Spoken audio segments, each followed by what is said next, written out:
1960 के दशक के आखिरी सालों में कैलिफोर्निया एक शांत जगह मानी जाती थी। लोग अपने कामों में व्यस्त थे, जिंदगी अपनी रफ्तार से चल रही थी। लेकिन उसी शांति के बीच कोई था जो डर को एक नई भाषा में लिख रहा था, और वो भाषा चिट्ठियों में भेजी जा रही थी। रातें लंबी लगने लगीं। सड़कों पर सन्नाटा पहले से गहरा हो गया। लोगों को एहसास हुआ, ये कोई आम अपराधी नहीं है, ये ऐसा दिमाग है जो सिर्फ मारता नहीं, डर को जीता है।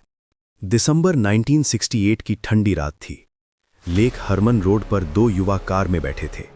उन्हें क्या पता था कि कुछ ही पल बाद उनका नाम इतिहास की सबसे डरावनी कहानी में लिखा जाएगा। गोलियों की आवाज़ गूंजी और सब कुछ बदल गया।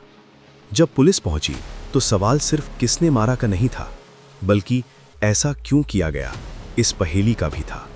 कुछ महीनों बाद एक और हमला हुआ, इस बार दिन के उजाले में, और इस बार कातिल ने कोई निशान नहीं छोड़ा, बल्कि पहचान छोड़ने की कोशिश की। अखबारों के दफ्तर में एक चिट्ठी पहुंची जिसमें अजीब चिन्ह थे, कोड्स थे और एक नाम लिखा था, ज़ोडिएक। यहीं से कहानी बदल गई।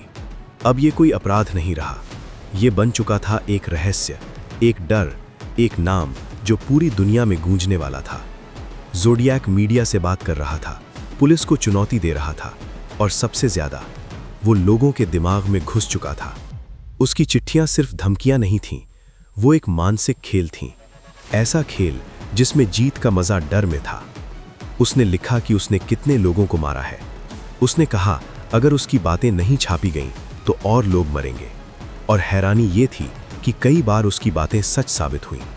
हर नई चिट्ठी के साथ डर का दायरा फैलता गया। लोग समझ गए थे ये कातिल हथियार से नहीं, दिमाग से हमला करता है। ज़ोडिएक के कोड्स ने सबको उलझा दिया। कुछ हल हुए और कुछ आज तक नहीं। एक कोड में उसने लिखा कि उसे मारने में मजा आता है, क्योंकि उसके लिए इंसान सिर्फ खिलौने हैं, और मरने के बाद वो उसके गुलाम बन जाएंगे। ये लाइन सिर्फ डरावनी नहीं थी, ये उसके बेमिसाल पागलपन की पहचान थी। पुलिस ने सैकड़ों संदिग्धों से पूछताछ की। सबसे ज्यादा शक गया आर्थर ली एलन पर। उसका अतीत संदिग्ध था, उसकी आदतें ज़ोडिएक जैसी थीं। लेकिन सबूत कभी पूरे नहीं मिले, और यहीं ज़ोडिएक जीत गया, क्योंकि कानून सबूत मांगता है, शक नहीं। फिर 1969 में एक और हमला हुआ। इस बार शिकार जिंदा बच गया। उसने हमलावर को देखा, आवाज सुनी, लेकिन तस्वीर फिर भी अधूरी रही। कुछ दिन बाद ज़ोडिएक ने उसी हमले का जिक्र अपनी चिट्ठी में किया, जैसे वो ये साबित करना चाहता हो कि वो हर जगह मौजूद है। वक्त बीतता गया, चिट्ठियां कम होती गईं, लेकिन डर कभी कम नहीं हुआ। ज़ोडिएक कभी पकड़ा नहीं गया, वो कभी अदालत के सामने नहीं आया, और शायद यही उसकी सबसे बड़ी जीत थी, क्योंकि वो सिर्फ लोगों को मारकर नहीं, सवाल बनकर अमर होना चाहता था। आज भी जब केस फाइलें खोली जाती हैं तो बस एक एहसास होता है, इतनी तकनीक, इतने साल, लेकिन एक चेहरा अब भी पहचान से बाहर है।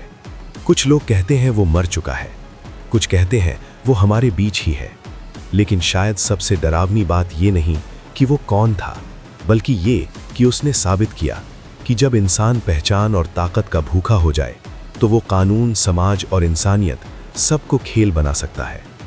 ज़ोडिएक की कहानी खत्म नहीं हुई है, क्योंकि हर बार जब कोई नया कोड खुलता है या कोई पुराना सबूत सामने आता है, लगता है जैसे कहीं से वो मुस्कुरा रहा हो, क्योंकि कुछ अपराध सिर्फ खून से नहीं, यादों से जिंदा रहते हैं। अगर वीडियो पसंद आई हो तो लाइक करें, चैनल को सब्सक्राइब करें और कमेंट में बताएं अगली डॉक्यूमेंट्री किस टॉपिक पर हो।